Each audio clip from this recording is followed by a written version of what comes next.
Well, hello guys, welcome back to another episode of Everyday EDC. My name is Tyler, and today we are doing a Wifey Wednesday for the Pocket Dump. So for Wifey Wednesday, it was basically a category of a knife that you bought your wife, a knife that you will buy your wife or girlfriend, a knife that maybe just doesn't look the most masculine in your opinion, which makes this fun. Because my knife is going to be, I have two, obviously. I carry a fifth pocket and a regular. And my regular is kind of going to piss some people off. They're like, that's not girly.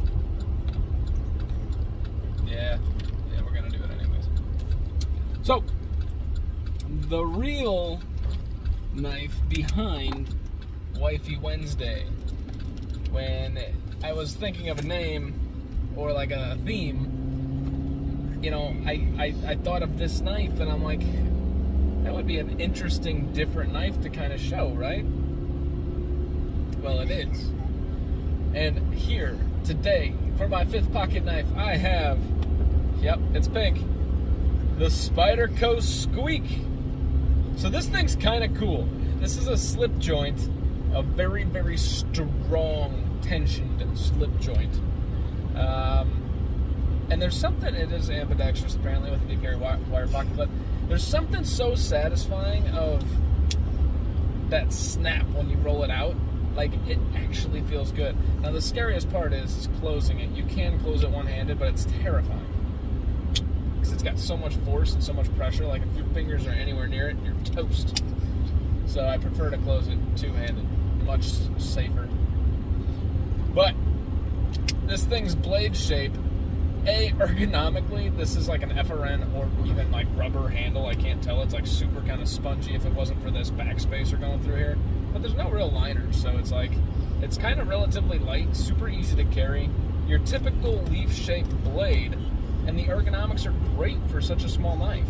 I can only get 3 fingers on it, especially in the choked up position, but I mean, what really are you going to be doing with this that you need to get a full 4-finger grip?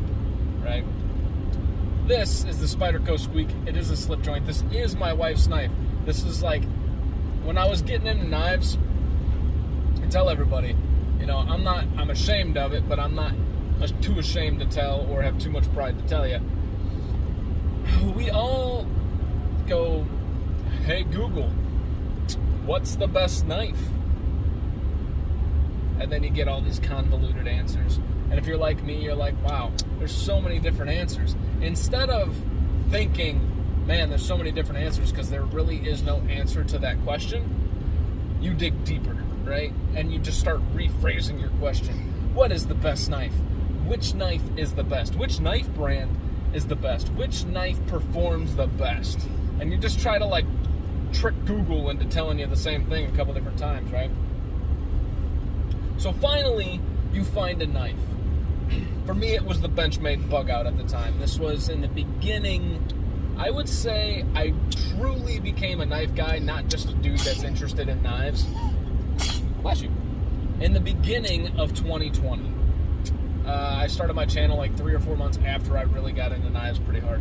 Yes, I know you're not listening to an expert. I never claimed to be, right? That's the fun part about all this. This is just kind of us talking, creating a community and bullshit and whatever. But, point being is I got my Benchmade Bug Out.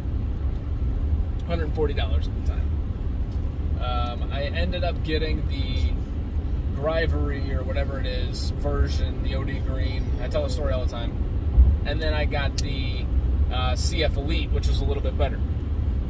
Sent the Grivery back. So what I ended up doing was I started looking for cheap, good knives, right? So I looked on Wish, and you could find the Benchmade Bug Out on Wish for 20 bucks. All right, sorry about that. Kids started crying. I had to drop them off with the mom anyways. So what I was saying was Wish. All right, so we all went through that where, like I said, I'm going to recap for my own self, get my thought process back. So we all go through that thing where we, you know, you research it, you find a knife, you buy it, and then you start looking and you see on Wish there's bug outs on there for $20. What? So, you know, it's, you don't realize what you're doing when you get into that process, right? I kind of forgot why I went to that direction.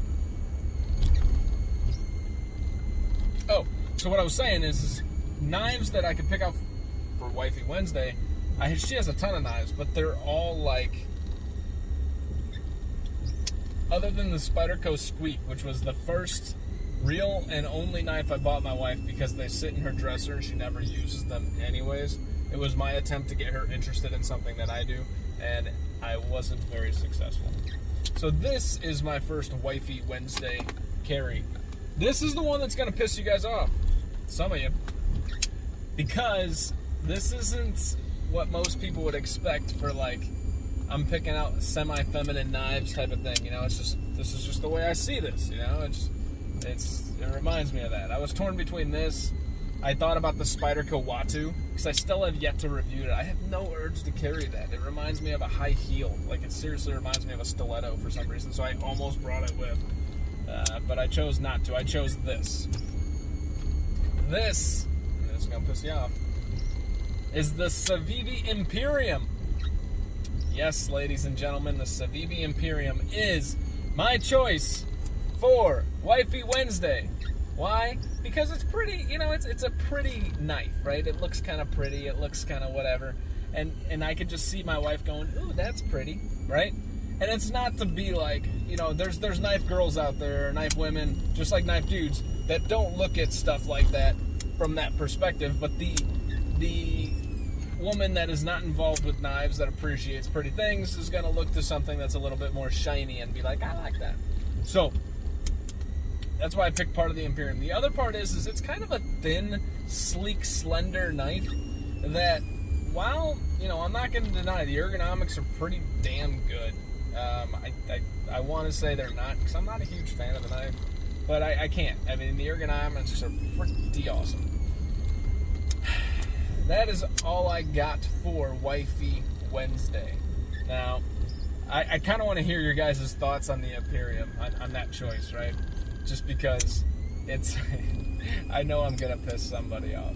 That's good, because this has got to be somebody's favorite knife out there, and they're going to be a dude and think that I'm attacking their masculinity, which is not the case. It's just my opinion of the knife. It has nothing to do with you as a person, but I would still love to hear. If the Imperium is your favorite knife, let me know how pissed off I just made you right now. Not out of any other reason other than it's just, I feel like I did. All right.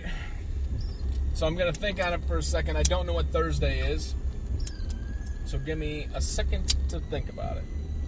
2 hours later.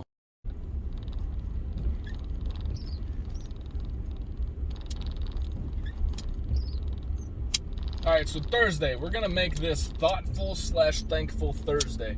Now, what that means is, and interpret it how you want, but to me, that means one of two things. One, a knife that somebody bought you, you know, that was thoughtful,